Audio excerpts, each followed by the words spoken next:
Firstly, I would like to acknowledge that we are on Dullock land. I would like to acknowledge elders past and present. We don't own the land owns us. We come from Mother Earth, we are the land. I'm one of the Aboriginal elders of Western Sydney. And we as elders, we go out and teach how to break down barriers and build bridges. We're out there trying to turn people's lives around. We are all Australians. And we as Aboriginal elders, we don't exclude people from the circle. We love people to come into the circle, share their values and stories. We will never have knowledge if we don't do this. Once we start learning from each other, then we're heading in the right direction towards reconciliation. And I remember my Auntie Susie always used to say, the music will always sound better if we use both the black and white keys. I feel really blessed to be welcomed into this space. I feel like I try to learn a lot about the experiences of the people in this room so that I can use it to be a better ally. Holding space for my colleagues and friends when they're tired. Going to school was hard for me. When you're black, you can't hide it. And so it's much easier for them to come up and hit you or say something as they walk past. When I talked to Mum about it, she said, Carol, everybody's different. Everybody's got their own way. Don't you ever answer them back, and don't be like them.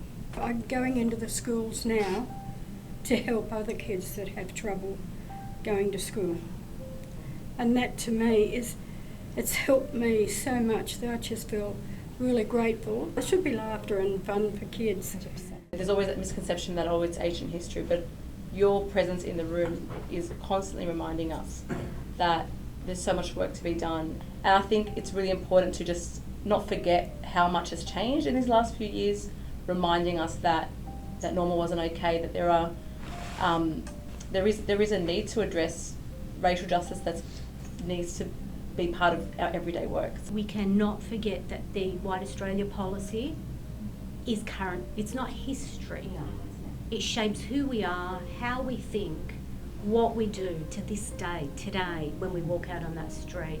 And that link between personal and political is huge, and we have to always remember that. We can't say, oh, the stolen generation was, years ago. We're talking about today and how it impacts you and me and this country today.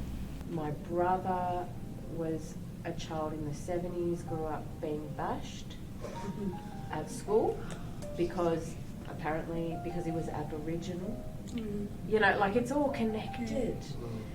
We're all connected somehow, and what we have in common to each other is that passion for equity. We want that for everybody.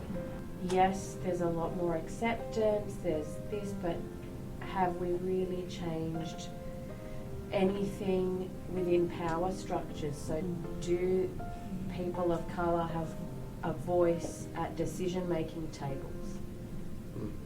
Are we really able to influence and impact society in that way? I don't know. Racism is a system in which we live in and operate in. It's about power, it's about privileges. But we have this opportunity almost, because Western Sydney is so diverse, because we have so many intersectional issues, that if we can get it right, we'll be the blueprint for everyone else. I think groups like this can create a collective voice. Don't ignore the power of collective voice. I think this is very important, to be talking very collectively. When we talk about systemic structures and those who support structures, allies recognise that they need to let go of power. I'm going to step into that story with you, and I'm going to give you that space because I've got nothing to contribute to this. So I'm going to make sure my power is used by handing over that power. That's what I can do as an ally, as a co-conspirator. And Andy and the board members did that. I now recognise that even board members themselves, they're going through their own journey of awareness. We'll take time and not rush into a particular solution, but to actually think about the systems, because we're talking about how many hundreds of years in the making, and to challenge the notion that racism is not just about feelings. It's actually the systems that hurt people's lives, that reduces how long they live, affects their employment prospects, and that's going to take a lot of work. People have a hard time talking about racism, I think. I guess you can call it white fragility and defensiveness. To actually go deep and look at the system issues, that's where the change happens.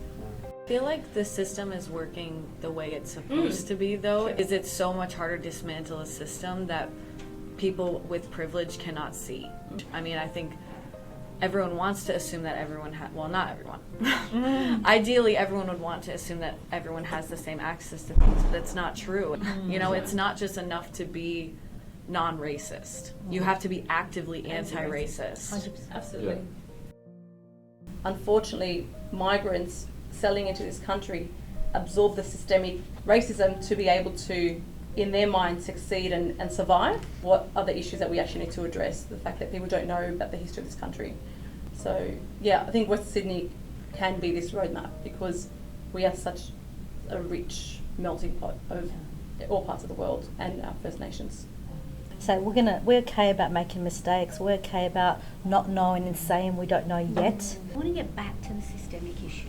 What can I do at the micro level, you know, in terms of those systemic issues? My understanding of what systemic racism is, that those who are in power are not those from the community. How to use a racial equity index assessment tool to create unique ones that if you are ever making a project, a decision, a policy, a plan, if the people you are doing this for is not represented, if they're not co-designing this, it's a piece of paper with typing on it. That's all it's ever going to stay as. So I think calling it out, I can't see where you've incorporated that voice. Understanding that history, all of these systems of oppression have kind of constructed your entire existence. Also preserving the voices of our elders in ways that our future generation can access. And I think that if we are going to go down this national framework, the Human Rights Commission, who are basically in the process of a national anti-racism framework, how do we do that while the structures are not letting go yet? How do we do that in a culturally and psychologically safe manner? So I think that's something that obviously we're going to keep learning. The spirits that walk among us. Spirits that have been here since the dream time. Our language and our culture has been passed down from generation to generation to continue an unbroken culture that has extended for thousands of years. In the language of our people, we welcome you to dark lands.